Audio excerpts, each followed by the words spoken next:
ജീവിതം പരീക്ഷയെന്ന നേരറിഞ്ഞു പുഞ്ചിരിച്ച് ഉള്ളിൽ ആശിച്ചൊരുന്നമെത്തണം. കണ്ണീരില്ലാത്ത നാളിലെത്തണം.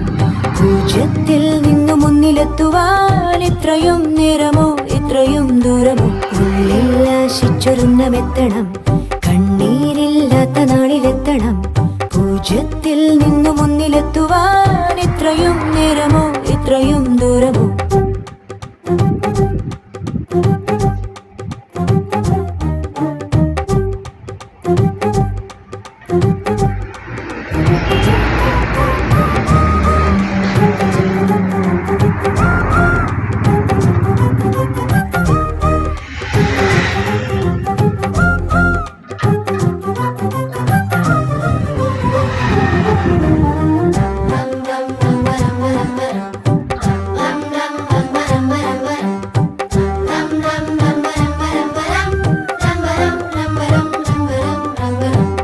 ചുവടിട